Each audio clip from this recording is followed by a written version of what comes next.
Hi, everyone. I recently had the chance to sit down at Health with one of the product leads for Nvidia, Vega Shah, and I get to ask her about AI and value-based care and the application of new technology in the near term and beyond. We talk about AI and provider enablement. Vega shares an example of how a hospital has implemented AI, and we talk about the potential pitfalls and solutions to implementation. This is a good overview from one of, if not the market pioneer in artificial intelligence, and will help inform anyone in healthcare presently considering the implementation of new technology into their products and services. So please enjoy my one-on-one conversation with the product marketing lead for healthcare and life sciences at Nvidia, Vega Shah.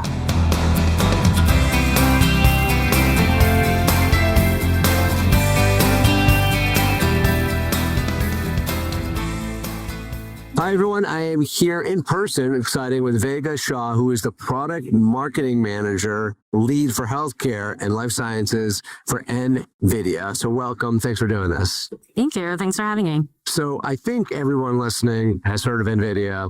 But why don't you, first for context, before we get into value-based care and AI, tell everyone a little bit about your role as a company in both the AI movement, I'll call it, and also healthcare and AI. Yeah. So Nvidia has been around for a long time, and they create GPUs. Famously, GPUs for everyone is graphic processing units. Yeah. So they are, historically known for creating really great visuals for gaming. But the company early on had this kind of great insight that they weren't necessarily going to be a graphics cards company. They wanted to be an accelerated compute company. And accelerated compute is actually necessary for every vertical and every segment in the world. You can imagine how it could accelerate any business. So with that in mind, they've been working in various sectors, including healthcare and life sciences, to provide GPUs, but also software to accelerate compute. And more recently, that has turned into sort of AI software as well. And so what we do is we provide AI models that pair really well with our GPUs. What we do is we take AI models, we GPU optimize them, and make them available in this sort of out-of-the-box format that any industry can pick up and use. Okay. Very cool. Even more technical than I would have expected. So that's great. And what I want to do is now take all of that and apply it to value-based care. So when we're thinking about value-based care, I personally believe that we're at this crossroads right now between value-based care and novel technology. And I want your take on how you view some of the interesting applications of AI in healthcare that may enable us to cross that chasm in value-based care and maybe allow markets to evolve and both provider organizations and health plans to evolve in a way that maybe we all envisioned 10, 15 years ago. Totally. Yeah. So we see that crossing of the chasm come about in two distinct ways. One is that there needs to be improvements in clinician-patient interactions, right? One of the big problems with healthcare is that most clinicians have a bunch of admin burden alongside giving care, and a lot of that is done manually. And we think that AI technology can actually relieve some of that burden and help with clinician burnout. The other one is that over the last many years, this industry has accumulated large amounts of data that has undiscovered potential. There are insights that we can find from that data that can inform clinical studies, they can inform how therapeutics perform in various populations, but we haven't mined that properly, partly because of lack of compute and lack of efficient AI models. So those two distinct pathways we see as being really important to cross that chasm, as you said. So take me to a tangible example. So whether they be an AI agent or enabling clinicians to provide better provider care, like what does that look and feel like? Yeah. So one And a fairly obvious one is just having a digital avatar that can interface with patients and help with things that aren't necessarily medically related tasks, but they need to be done in order for healthcare to be provided. So, like an intake. Yeah, intake, exactly. Intake or pre-procedure education, letting someone know, okay, your surgery is on this day, you need to follow this diet, and you need to make sure to get this much sleep or fast, all of that, right? The other one is making sure folks get their prescriptions renewed, or making sure you call them and follow up with them after a procedure. A lot of these tasks actually fall on nurses and clinicians, and it can be offloaded to what we describe as the digital human. The work that we do is create the tech stack that enables providers to then use it. One example is the Ottawa Hospital. We work very closely with Deloitte to deliver a digital avatar that helps people get over anxiety before their procedure. So this very human-like avatar calls them up. They also have a chat box if they want, and guides them through what's going to happen, right? And what you should be doing to prepare for your surgery. And how is this different from just a voice recording calling or an automated call? So yeah, so there are studies on humans respond differently when there is a person-like avatar versus a call. It's more personal. The avatars also have the ability to change their expressions, to show empathy. They make eye contact. This is a phone call, right? It can be a phone call or a Zoom call. Okay. And we actually, during the keynote at this conference, our VP, Kimberly Powell, did a demo of the actual digital human that shows up on a call, a web call. The other nice thing about these avatars is that they have a long time to spend with the patient. So they can sit there and ask questions that they otherwise might not, if it was like a nurse just doing a perfunctory call. So it gives them a lot of time. We also have we work with other companies that have examples of these agents that have the ability to understand accents or the ability to do different languages, things like that. And could you talk a little bit about the efficacy of all this versus a regular voice recognition system that, calls to remind me to check in for my flight or something like that? Yeah, we've found that, so with the Deloitte Ottawa example, we did get higher percentage of satisfaction from patients. They felt more prepared to go into their surgery via the digital avatar as opposed to simply an email or a perfunctory call. So some of it is more the patient experience. And that's driven by the different tone and voice, the less computerized cadence of the voice. I'm trying to get to why it's so much better. I think so, yeah. I don't know the particular details of that survey, but I believe it is because, and happy to show you the demo later as well, but the way the avatar interacts with the human is that the person says something and then it takes it in, and under the, behind the scenes, what's happening is there's an inference model that's sort of taking in that response and saying, they use terms that express anxiety. I should ask them if they're anxious, things like that, right? So it's kind of responding based on what the person's saying. Got it. I like that example. Is there another example that you may have in your back pocket around clinician enablement? So here we were talking about some pre-op stuff. Great. Anything else that either is happening at the hospital or at the physician's practice that you could talk to as an example for our listeners? Yeah, absolutely. So I talked about admin burden. One of those is note taking. Example from my personal life, have several friends that are doctors, and one of them has complained so many times that she's always behind on her notes, sort of like adding the notes to the EHR or updating the notes. That is something that AI can actually do pretty well, right? Take in voice as a query or as a file, and then convert it into words on paper or digital words, and then also gather insights from all the notes you've taken in the past, right? So if you have seen a patient multiple times, you want the application to be able to grab those previous notes and then give you some pre-appointment kind of pointers to say, okay, this patient's come in before, here's what they came in for, etc. We have several different companies that are doing some version of that. And for someone that maybe doesn't work in a practice, how would this be different from Dragon or some of the more well-known? I'm not familiar with Dragon, but Okay. But can you like tell me a bit about it? Yeah, there's some basic technology that's in place right now, like for Nuance, where physicians just use voice dictation for their notes.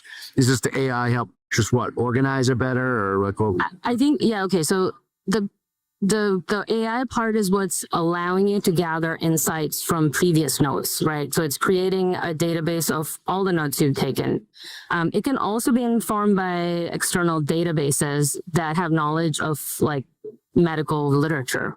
So if a patient's describing certain symptoms, the AI can search models that also have suggestions. Yeah, exactly. So it can say, hey, they described having a fever and these other symptoms. It could be this, right? Or maybe this is it. Yeah. Okay. So almost, are you familiar with UpToDate? No. No. Okay. I won't go there. All right. Let's talk a little bit about the application of these technologies into medical practices. You mentioned out of a hospital. What healthcare is infamous for is investing in new technology and then poor implementation that ends up in increased costs, lots of waste, and sometimes complete failure of that new technology because there's not a lot of anticipation about how to integrate into the work streams of the individuals that are going to be using that technology and what that means for efficiencies or lack thereof. So I understand Nvidia's platform is sort of a middleware. You're not seen or heard, and other folks are using it. But what have you learned from your partnerships around some of the lessons learned to avoid some of those failures that we've learned from the past? That's a great question. Yeah. So I was going to mirror exactly what you said. We are the tech stack that sits behind the scenes. And we work with partners that have great knowledge of those clinicians that use the technology. Yes, adoption is slow and sometimes problematic. I come from the life sciences world where there's data management tools similar to EHRs, and it's the exact same problem, right? Like the organization imposes the use of technology, but then the actual end user, which is like the scientist, in our case, the clinician, have struggled with it.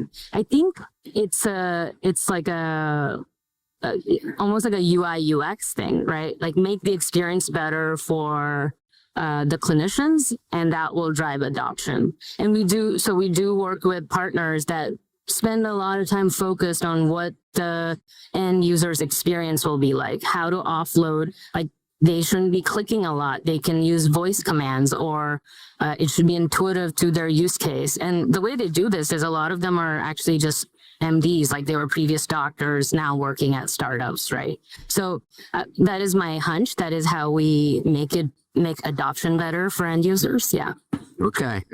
So I want to summarize a little bit what I've heard so far, and then we're going to make you we're going to hire you as a consultant for all the leaders, health plans, and providers who are listening right now. So AI does a better job than sort of a traditional IVR kind of system around recognizing cadence in a patient/member's answers and the words they're using so that they could have more real life human response that will drive better engagement and better results than the current IVR or anything that's currently in place, and also provides more scale than a natural live human being. So that's one massive place where we're going to see change over the next 6 to 12 months. And you're also talked about how we could use voice recognition and AI within the clinic to help providers do a better job taking some of their most cumbersome tasks like note organization and input into like an Epic or whatever EMR they're using, use AI technology to organize all that and maybe even get some suggestions on actual actions from the insights of those notes. So those Yeah. are two areas where we could be going pretty darn soon, if not happening today, correct? Yeah, and already folks are using tools like a bridge. They're here today. Yeah. Sure. So then if you could just provide some general consulting and guidance for leaders listening about what should they be thinking about for 26, 27, 28? How should they be thinking about their tech strategy, knowing what you know about the evolution of AI and the power of what everything you guys are doing at NVIDIA? Yeah, wow. A large scope in that question, but I would say the very first step is to kind of educate yourself on what's available, right? And also the players in that world. So the way I see it, NVIDIA creates the GPUs and the AI models, but then we work closely with companies that develop actual applications. We also work with cloud service providers like Microsoft, Amazon, Google. And so I would say healthcare leadership should think about, one, how to fit in AI in the path of least resistance into your current workflows, right? That's what's going to drive engagement. So it might not be an immediate and drastic change, but you can drive adoption by helping clinicians with certain burdensome admin tasks. One really amazing thing that's happened across the board, just for people, is that OpenAI released ChatGPT, and because they had this sort of user interface that was easy to use, everyone tried it, including doctors, right? Everyone tried it, and then versions of ChatGPT came out that were more nuanced on like healthcare and clinical applications. So I think that first step of adoption by individuals and education of AI, but also knowledge of what are the risks and also what are the sort of trade-offs in using something like that would be advisable in my mind. So what I'm hearing you say, and I guess I'll take a quote that Steve Jobs made famous, is simplicity is the ultimate sophistication when it comes to this. And be thinking as leaders on how to make everything as simple as possible to drive the adoption, especially on the provider side. Yeah. And also drive maybe sort of more trust in your technology, right? A lot of times it's cumbersome to bend your mind to something new while you already have a very busy job. So I know that you mentioned the partnerships that NVIDIA is making and expanding across healthcare. Yesterday, you guys announced partnerships with Microsoft and Deloitte. Why is this important for the healthcare industry, and why is it important for NVIDIA to be with those companies helping support healthcare startups across the industry? Yeah. So NVIDIA is a tech company at its core, right? Our goal is to accelerate compute. We don't really consider ourselves the experts on patients, and we acknowledge that. What we do well is accelerated compute and AI. So we work with partners that know those groups or those segments really well. And we do this across the board, right? So Deloitte has a lot of subject matter expertise within their organization to actually deliver some of our proof of concepts that we create, our AI models, customize them and deliver it to an organization like Ottawa Hospital, right? So we do that all the time. We also work with cloud service providers. So with Microsoft, we're working with Azure. A lot of our customers use cloud service providers to store their data. So it only makes sense to also kind of deploy their AI models via those clouds, right? And so Azure, AWS are all very important in that ecosystem. Where could people find out more about AI in healthcare, these partnerships that NVIDIA is helping produce? And so I'll recommend two resources. One is we have a digital health landing page. If you just Google digital health NVIDIA, you'll find all the work we're putting into it and all the partners we're working with. We also have a website called build.nvidia.com where anyone can go and test the AI models that we have currently, both for healthcare and life sciences. And is that Builds, BUILDS? Build. Okay, build.nvidia.com. Nvidia.com. Got it. All right. I appreciate it. Thank you. Thank you very much for doing all this in the time you took to prepare. I want everyone to remind everyone that, we don't take the time you spend with us listening to this show for granted. So we hope that all the insights that Vega shared with you today can be applied in some way of thinking and planning at your organization. We're at this incredibly exciting time in our industry. We hope you use these insights and any bright spots shared today to help forward your organization and make healthcare better for everyone. We produce this show for you. This is your Bright Spots in Healthcare podcast. Take care, everyone.